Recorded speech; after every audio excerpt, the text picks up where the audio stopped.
Cruise news time. Well, is the governor in Florida close to giving in to the cruise lines? And the big question that a lot of people ask, why do we care if you're vaccinated? Why do you care if somebody's not vaccinated on your cruise? And then finally, could we see the cruise lines go to an honor system when it comes to all this? It's complicated stuff. Let's talk about it.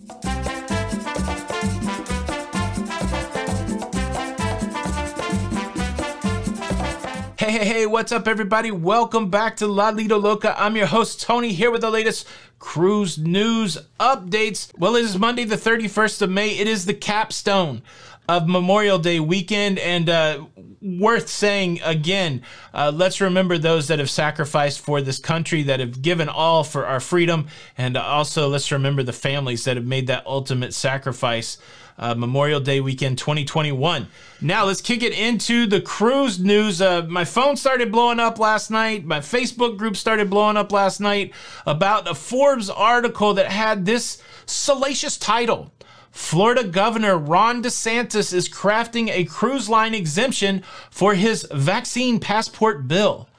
Now, this article goes on to lay out, it gives you the lay of the land, everything that's going on in this discussion, that there's a law in Florida that says businesses cannot ask vaccine status at the risk of being penalized $5,000 per person. The cruise lines, they want to start cruising out of Florida, and they want some of those cruises to require a vaccine. And there's the quandary, there's the rub. How do we get through that? The governor very publicly continues to say, look, I'm not bending, I'm not breaking, that's the law. The cruise line should operate inside the law. But this Forbes article is interesting. Now, we mentioned it last week that Celebrity had said that there are discussions going on with the governor's office, with people in Florida to try to get around this. I have surmised that I don't think Celebrity would have started this process of cruising in Florida with a vaccine cruise if they did not think they could ascertain people's vaccine status. And so this Forbes article is interesting. It compiles a lot of that information, but then there's some behind the scenes info. I think let me just read it. It might be the easiest thing. All right. It says, on a call with travel agents last Thursday, Dondra Ritzenholler, Senior VP of Sales, Trade Support, and Service at Celebrity, discussed the elephant in the room, according to a scoop in the unofficial Royal Caribbean blog, which is not affiliated with the cruise line. The blog's founder, Matt Hulkberg, was not on the call, but obtained an audio recording, which he shared with Forbes. So shout out to Matt over at Royal Caribbean blog. We've talked about him before. The guy is a great source for cruise news, cruise information, and especially anything dealing with Royal. Make sure you go and check out Matt's YouTube channel and his blog. You will get some great information there. And he's provided an audio recording to Forbes. In the clip, the Celebrity cruise executive is heard outlining how DeSantis is working with the largest cruise lines, Carnival, Royal Caribbean, and Norwegian cruise lines, to find a workaround. When the governor came out with this prohibition against vaccine verifications, he was talking about restaurants, bars, hotels, Disney, places that weren't cruise ships, because at the time, cruise ships were not open, explained Ritzenholler.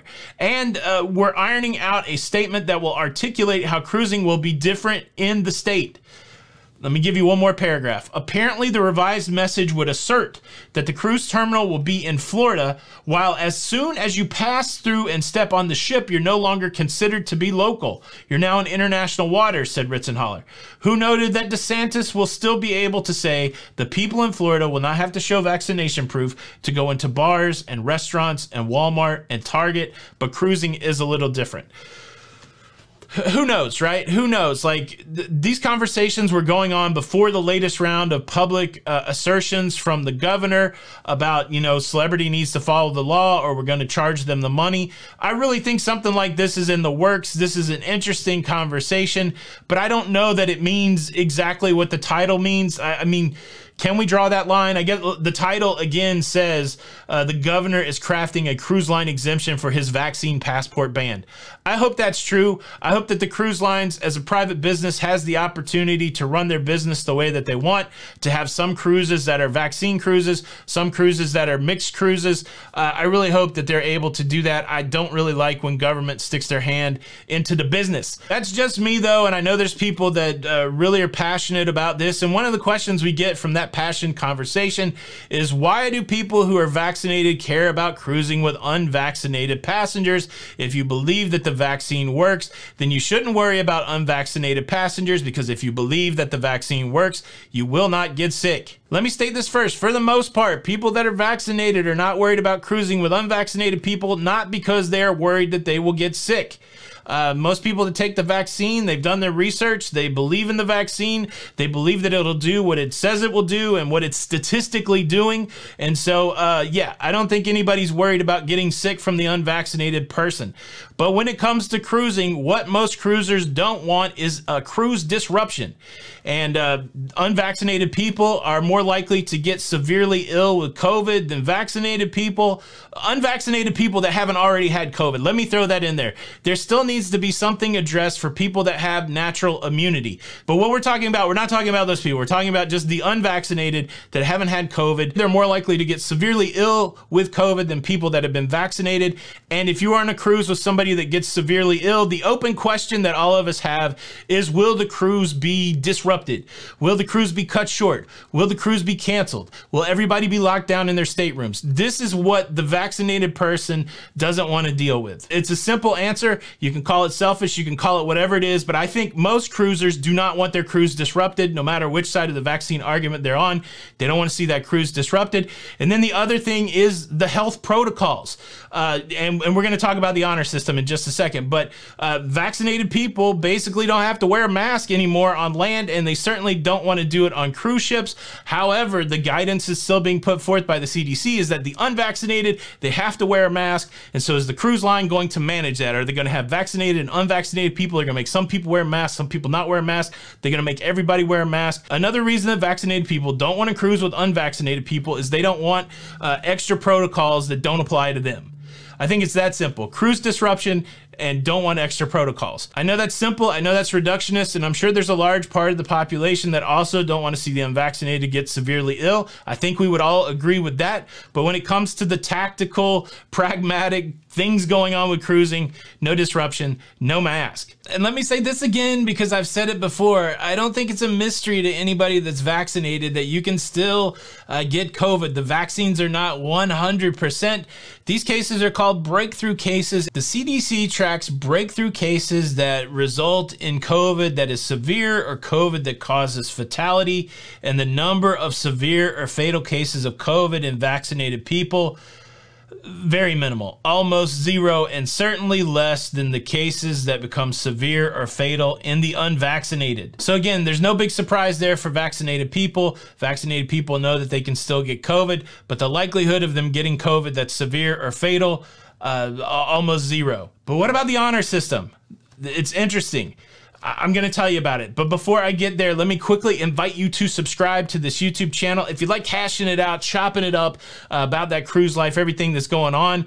Plus, if you want to see what it's like to cruise during a pandemic, I'm getting ready to do that in 12 days. So please consider subscribing with the notification bell on. It doesn't cost anything. It helps us out. We're trying to march toward 100,000 subscribers so that we can get a trophy. Help me get a trophy. Thank you in advance. Okay, honor system, let's talk about it. I went to 3 places this morning. One of them was to get this fresh haircut. I went to 3 places this morning, and all 3 of them are on the honor system. First, I went to Publix because we have a new addiction to avocado toast, and I'm tired of paying $3 at Dunkin'. So I went to get some guacamole and all the stuff for avocado toast, and this was the sign on the door. In accordance with the CDC guidelines, people who are not fully vaccinated are required to use face coverings over their nose and mouth while inside any public store.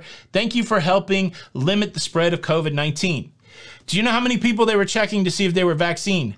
0.